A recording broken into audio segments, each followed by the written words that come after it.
Hello friends, good morning. कैसे हैं आप सभी? आई होप आप सभी अच्छे होंगे। मैं भी अच्छी हूँ। तो चलिए शुरू करते हैं हम आज की लेक्चर।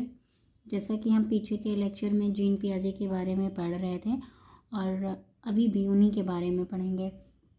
उन्होंने भाषा विकास का सिद्धांत दिया, नैतिक विकास का सिद्धांत दिया और संज्ञानात्मक विकास का सिद्धांत दिया, जिसमें से हम भाषा विकास का सिद्धांत पढ़ लिए, नैतिक विकास का सिद्धांत पढ़ लिए और संज्ञानात्मक विकास का सिद्धांत भी पढ़ लिया है पीछे के लेक्चर में। और आज हम शुरू करेंगे संज्ञानात्मक विकास के चरण। उन्होंने संज्ञानात्मक विकास को 4 चरणों में बांटा है, तो हम 1 बाय 1 करके पढ़ेंगे क्योंकि एग्ज़ाम के पॉइंट ऑफ व्यू से बहुत ही इम्पॉर्टेंट है और एग्ज़ाम में पूछे जाने वाला अब तक का सबसे ज़्यादा क्वेश्चन बनता है यहाँ से।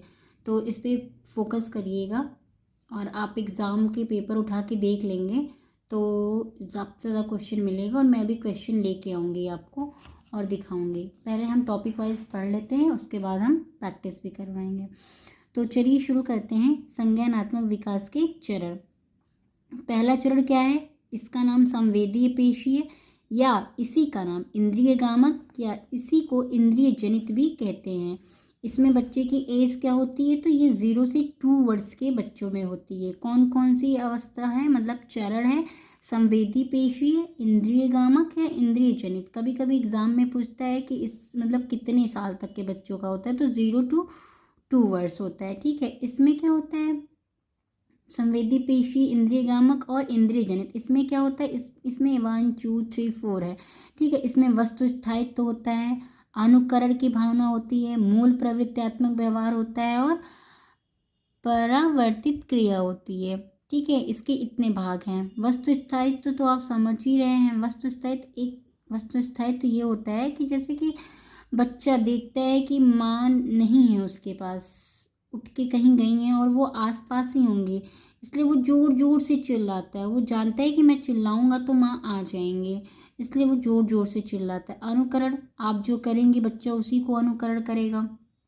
ठीक है, मूल प्रवृत्त्यात्मक व्यवहार मतलब हंसना, रोना, भूख लगना, क्रोध आना, ये सब मूल प्रवृत्त्यात्मक व्यवहार है। परावर्तित क्रिया होती है, हाँ परावर्तित क्रिया है।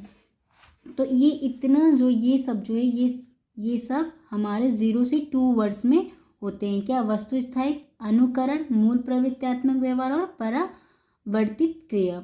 नेक्स्ट आते हैं हम सेकेंड चरण में।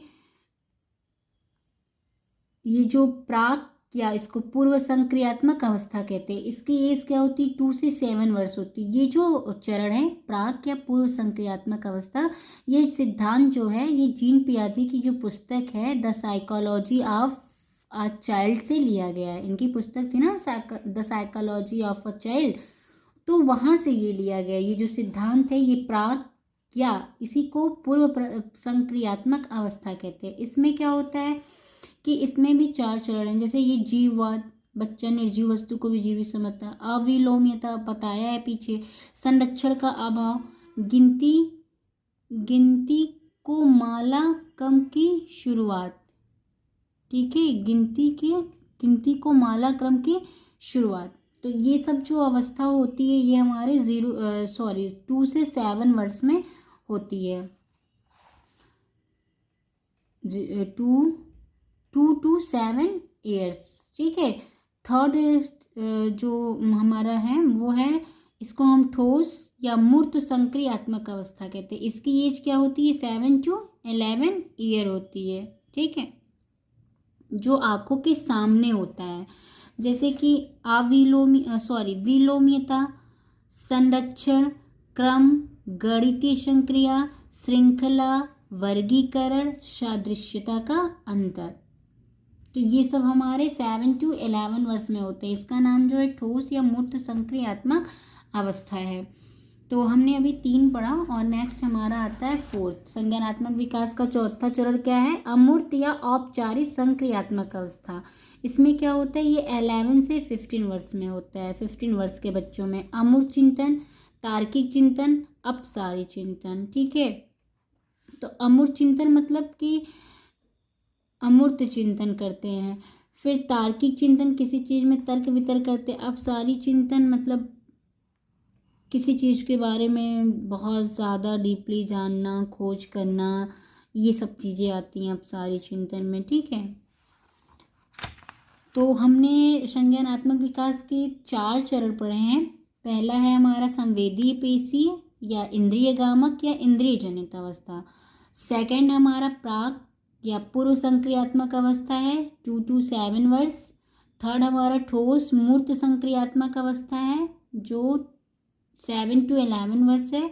और फोर्थ हमारा अमूर्त या औपचारिक संक्रियात्मक अवस्था जो 11 to 15 वर्ष है। तो इन्होंने संज्ञानात्मक विकास के कितने चरण दिए हैं, एग्जाम में पूछता है कि जीन पियाजे ने संज्ञानात्मक विकास के कितने चरण दिए हैं, तो आपको बताना होगा कि 4 चरण। कौन कौन से चरण हैं उसमें बताता है। संवेदी उसमें एज देता है और ये भी देता है, उसमें कभी कभी पूछता है कि सही गलत में, तो आपको जब पता होगा तभी तो आप सही और गलत का पहचान कर पाएंगे।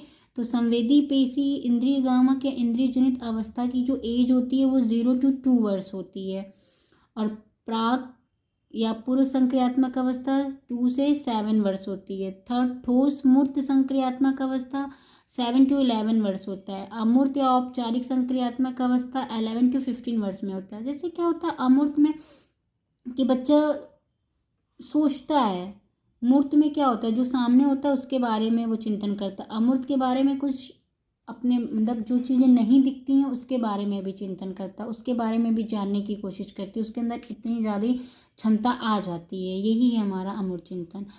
तो दोस्तों हम आज की वीडियो यहीं ख़त्म करते हैं और हम नेक्स्ट लेक्चर में लेके आएंगे नेक्स्ट टॉपिक जो कि एग्ज़ाम के पॉइंट ऑफ व्यू से बहुत इंपॉर्टेंट है, वंशानुक्रम। सुना ही होगा वंशानुक्रम, एग्ज़ाम में पूछता है, या कोई भी टॉपिक जो एग्ज़ाम के पॉइंट ऑफ व्यू से इम्पोर्टेंट होगा।